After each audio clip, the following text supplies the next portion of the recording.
नमस्कार मंडळी, Raju Pawar official H1W या यूट्यूब चॅनलमध्ये तुम्हा सर्वांचं हार्दिक स्वागत आहे। व्हिडिओ सुरू करण्यापूर्वी सगळ्यांना एक विनंती म्हणण्याची सूचना आहे। व्हिडिओच्या डिस्क्रिप्शन बॉक्समध्ये तुम्हाला 2 व्हॉट्सअपच्या लिंक मिळून जातील। सर्वप्रथम जी लिंक मिळेल ती महिलांकरिता आहे आणि दुसरी जी लिंक आहे त्या ग्रुपमध्ये पुरुषांनी जॉईन व्हायचं आहे। दोन्ही ग्रुपमध्ये सेम इन्फॉर्मेशन प्रोव्हाइड केली जाते। काही रिझन असल्या कारणामुळे असे 2 ग्रुप तयार करण्यात आलेले आहेत, कारण प्रत्येक गोष्टीला काही ना काही प्रायव्हसी असतात आणि प्रत्येकाची सिक्युरिटी जपणे गरजेचं आहे। मित्रांनो, महाराष्ट्र राज्य शासनाकडून ज्या काही दिव्यांगांना योजनेचा लाभ दिला जातो अशा योजनेविषयी आजच्या या व्हिडिओमध्ये तुम्हाला माहिती मी देणार आहे।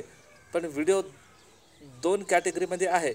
सर्वप्रथम दिव्यांगांना लाभ देण्यात येणाऱ्या योजना आणि दुसऱ्या टप्प्यामध्ये तुम्हाला जाणून घ्यायचं आहे, म्हणजे त्यामध्ये दुसरी माहिती अशी देणार आहे की दिव्यांगांना उपयोगी न पडणाऱ्या योजना, असे 2 कॅटेगरीज आहेत। तर व्हिडिओ शेवटपर्यंत बघा।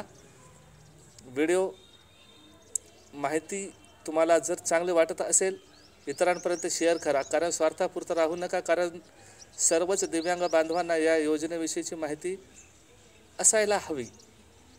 तुम्हाला काय वाटतं ते तुम्ही ठरवा। तर मित्रांनो, वळूया आजच्या आपल्या व्हिडिओकडे। सर्वप्रथम जाणून घेणार आहोत उपयोगात येणाऱ्या योजना। महाराष्ट्र शासन निर्णयानुसार ज्या काही दिव्यांगांना योजना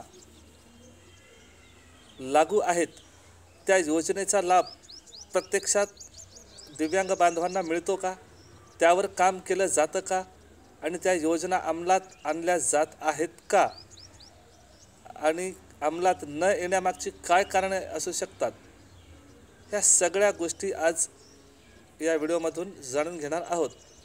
तर मित्रांनो, सर्वप्रथम सुरू करूया संजय गांधी निराधार योजनेपासून। ही योजना प्रत्येक दिव्यांग बांधवांना या योजनेचा लाभ दिला जात आहे। पुढची योजना जी आहे BPL, यामधून आपल्याला 35 किलो राशन मिळतं। पिवळं राशन कार्ड असतं अशा लोकांना, दिव्यांगांकरिता आहे ना। तिसरी योजना आहे दिव्यांगांना स्वतंत्र शिधापत्रिका। ही सुद्धा योजना अंमलात आणली जाते, बरोबर ना। त्यानंतर दिव्यांगांना रुग्णालयाचे प्रमाणपत्र, म्हणजे अपंगत्वाचे प्रमाणपत्र, याला आपण डिसॅबिलिटी सर्टिफिकेट असं बोलतो ना। नंतर आहे वैश्विक ओळख पत्र, म्हणजेच UDID कार्ड। अशा ह्या योजना आहेत की ह्या योजना दिव्यांगांपर्यंत पोहोचतात, आणि दिव्यांगांपर्यंत न पोहोचणाऱ्या योजनाविषयी आता आपण जाणून घेणार आहोत। अशा बऱ्याचशा काही योजना आहेत की त्या योजनेचा लाभ दिव्यांगांना दिला जातच नाही। सर्वप्रथम सगळ्यात मोठी आणि महत्त्वाची ही योजना आहे, ज्या दिव्यांगांना सेल्फ डिपेंड व्हायचं आहे, म्हणजे स्वयंरोजगार करण्याकरिता एक योजना समाज कल्याण विभागाकडून आखली जाते। तिला आपण बीज भांडवल योजना असे म्हणतो। ही योजना चांगली आहे, पण तेवढीच किचकट आहे मित्रांनो। याच्याकरिता ज्या ठिकाणी तुम्ही व्यवसाय करणार आहात त्या जागेचे तुम्हाला काही कागदपत्रे लागतात, जसे की नमुना नंबर 8 आहे, जागा नावी आहे का नाही, कोटेशन, बँक मॅनेजरची ओळख। हे लोक असे आपल्याला चुकीचे मार्गदर्शन करतात। याच्यामुळे या योजनेमध्ये 100 पैकी 5 ते 6च लोकांना या योजनेचा लाभ मिळत असतो, कारण एवढं किचकट काम करून बसलेलं आहे सरकार। त्याच्यामुळे ही योजना प्रत्यक्षात अंमलात आणली जातच नाही असं म्हणायला हरकत नाही। त्यानंतर आहे दिव्यांगांना रोजगार। दिव्यांगांना रोजगार कशा पद्धतीने सरकार देते किंवा आजपर्यंत त्या योजनेचा लाभ कोणत्या दिव्यांगांना झालेला आहे अजूनही मला समजलेलं नाही मित्रांनो।